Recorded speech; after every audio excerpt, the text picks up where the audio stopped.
Hi everyone, welcome to this new video lecture of fluid mechanics. In this lecture, we'll discuss about the types of fluid. So types of fluid actually categorized into 5 types. First one is ideal fluid. So ideal fluid actually called as which fluid is having incompressible. Ideal fluid actually called as which fluid is having incompressible. First thing is it should be incompressible. Okay, and first is the fluid is which is incompressible and which is not having any viscosity, so this is second term, which is not having viscosity. So it is quite impossible that the fluid which will have not having any viscosity. Incompressible fluid is there, we know, compressible and incompressible. So compressible, we can take an example of air and gas, and incompressible means that water, oil, all the things is coming under the incompressible fluid. But the fluid which is not having any viscosity, that quite impossible. So this ideal fluid actually sometimes it is called as an imaginary fluid, okay, and which is not having viscosity. So second thing is real fluid. So real fluid actually, the real fluid which is having viscosity, first thing, which is having viscosity,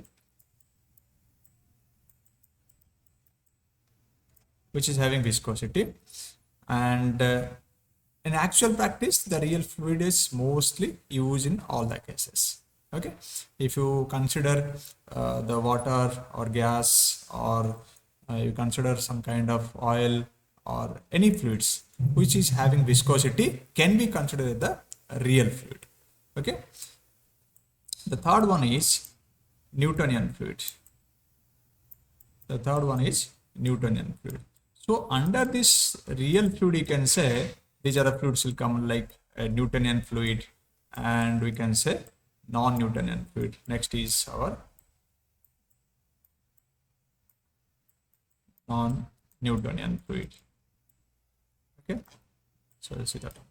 So real fluid which is having viscosity, that is real, and non-Newtonian fluid is, in the last lecture we have seen that what is the Newton's law of viscosity, and the Newtonian fluid indicates that the shear stress is directly proportional to the shear strain, or you can say it is directly proportional to the velocity gradient of the fluid.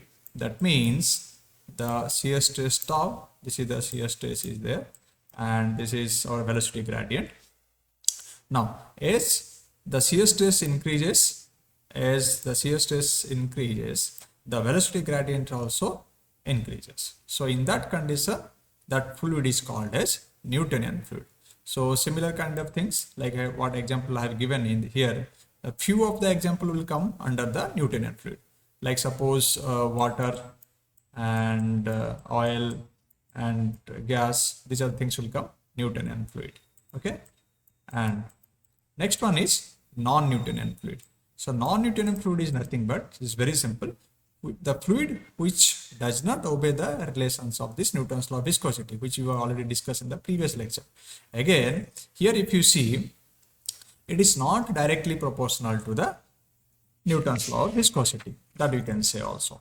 That means the shear stress tau is not directly proportional to the Newton's law of viscosity, or you can say the shear stress is not directly proportional to the velocity gradient of this fluid,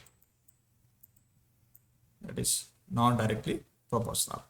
Okay, that is called here non-Newtonian fluid. So what are the examples can be taken for the non-Newtonian fluid? If you consider some kind of paste kind of things, or which is very high viscous fluids, you can say that kind of fluid will be called as a non-Newtonian fluid. Okay, so here the curve you can see, it is not directly proportional to any velocity gradient. So as we can increase the shear stress, it is not affecting any kind of the velocity gradient, it may be increased, again can be decreased. Okay, some different kind of behavior will be visible here. Okay, and the last one is, next is the ideal plastic fluid. Okay, next is ideal plastic fluid. These are the different fluids available. So ideal plastic fluid, actually it is also, you can say, the shear stress is more than the yield value.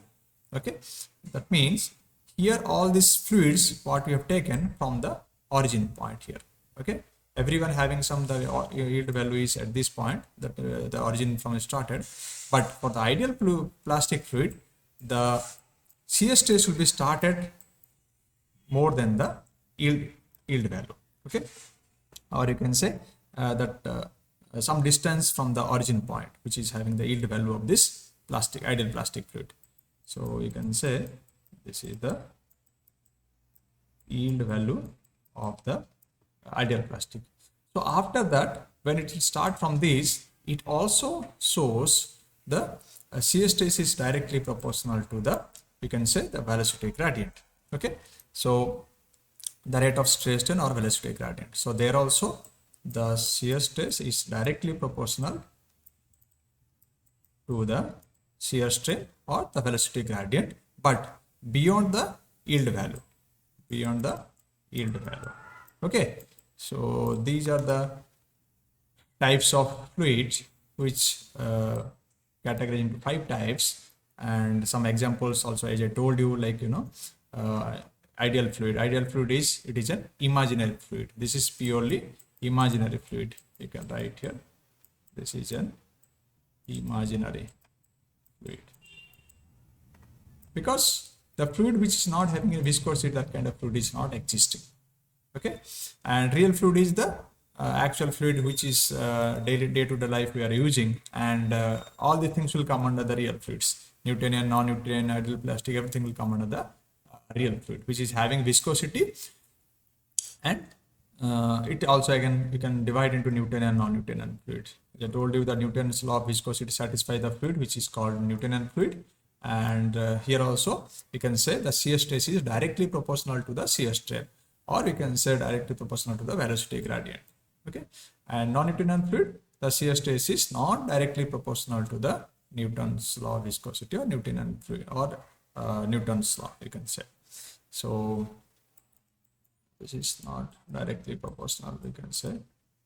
And last one is the ideal plastic fluid. The ideal plastic fluid is, you can say, the fluid which you can shear stress is more than the yield value point, and again after that the shear stress you can say is proportional to the rate of shear stress, or you can say the velocity gradient. Okay, so these are the types of fluid. I hope you understood. If you are having any kind of query on this, you can give a comment on the comment box. Thank you all.